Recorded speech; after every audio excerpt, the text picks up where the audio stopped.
Let's just skip the usual intro fluff today, all right? We're diving straight into a deeply fascinating piece of ancient wisdom, the perfection of patience. If you've ever found yourself, clenching your fists, grinding your teeth, just trying to endure a difficult person or a super painful situation, well, the source material we're unpacking today is going to completely flip your perspective.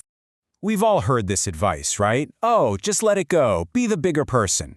It's basically the rallying cry of modern toxic positivity. But let's be fiercely honest for a second. Why does that standard advice always feel literally impossible when you've been genuinely harmed? When someone insults you, attacks your character, or cuts you deep, just letting it go feels like, asking gravity to take a day off.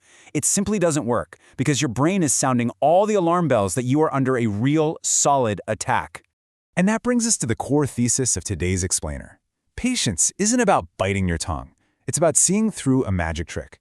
Now, this isn't some pop psychology trend.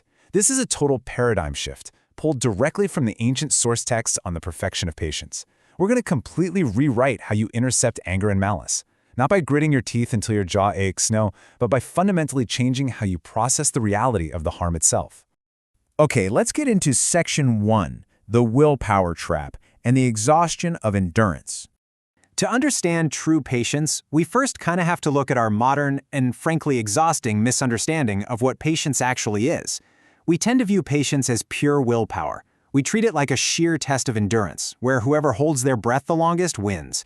We repress our anger, we grit our teeth, and we just white-knuckle our way through an insult. But it's ultimately exhausting, right? Because the anger is still entirely there, just bubbling under the surface, waiting to explode. But the source text offers us a totally different path, patience as insight. This is about seeing reality clearly. It's not about enduring a heavy burden, it's about dissolving the illusion of the burden altogether. It's a profound psychological insight that doesn't just manage your anger, it prevents it from ever forming, which is genuinely liberating. Moving on to Section 2, the magician's trick, and deconstructing the attack. So how do we actually make that shift? From exhaustion to insight.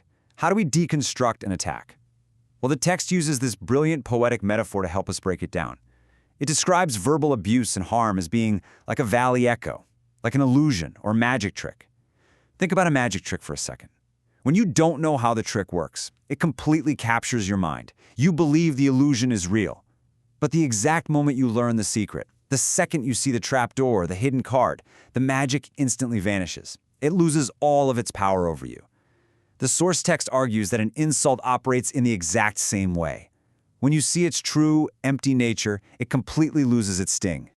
Take a look at this breakdown.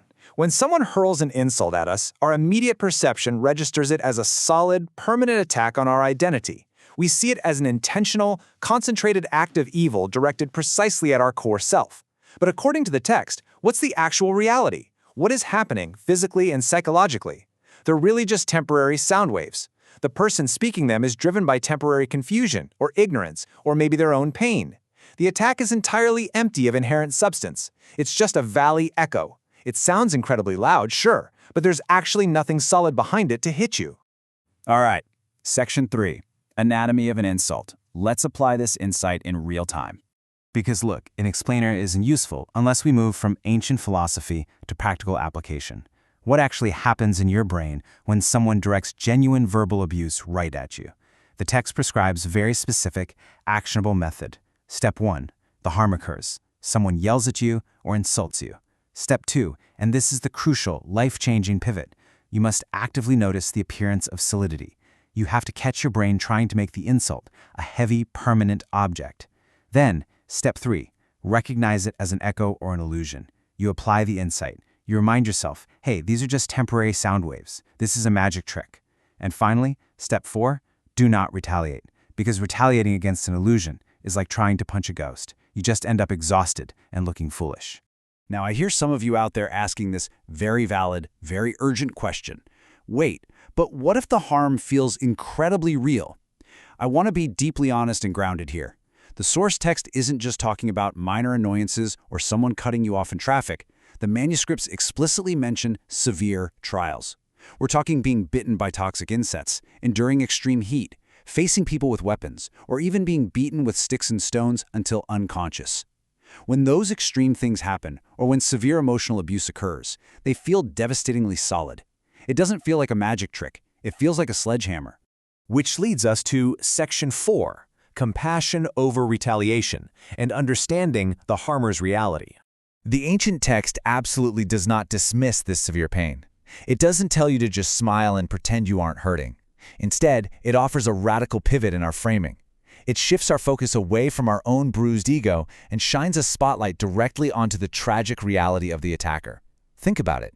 They are trapped in negative karma. They're completely blinded by ignorance and currently being consumed by the ugly, toxic nature of their own anger. The text notes that this state inevitably binds them to immense future suffering, even describing it as plunging them into lower, painful realms. When you read this, a profound realization hits you. The harmer is actually the primary victim of their own destructive emotions. Seeing them this way naturally, almost effortlessly, transforms our burning anger into profound compassion.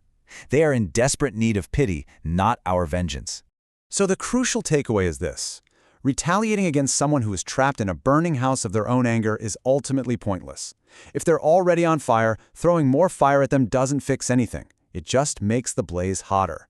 Returning malice with malice only ensures that you walk right into that burning house with them, trapping yourself in the exact same cycle of suffering they're currently experiencing.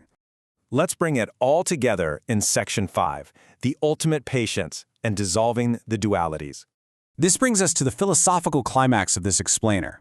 The text doesn't just stop at generating compassion, as incredibly hard as that already is. It takes this concept of insight to its absolute ultimate conclusion. It takes us from everyday patience into a concept known as ultimate patience, where all dualities dissolve. This is the state aligned perfectly with emptiness.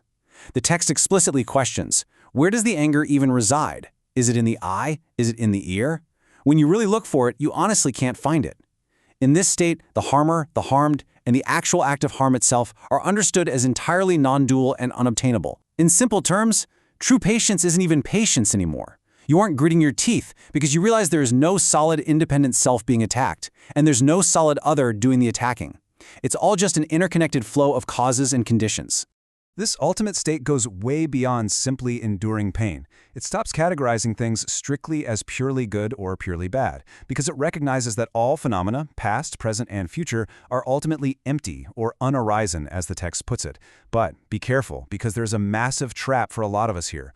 Ultimate patience requires you to completely let go of the pride of being a patient person. If someone insults you and you stay quiet, but in your head you're thinking, wow, I am being so wonderfully patient right now, I'm spiritually superior to them, guess what? You've actually failed the test. You're still clinging to a solid ego. You haven't yet pierced the magician's illusion.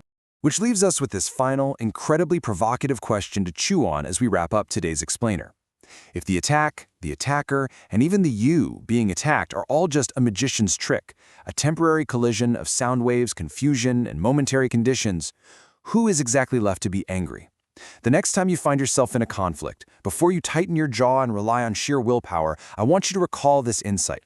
Look for the trick, look for the emptiness, and ask yourself, who is actually being harmed?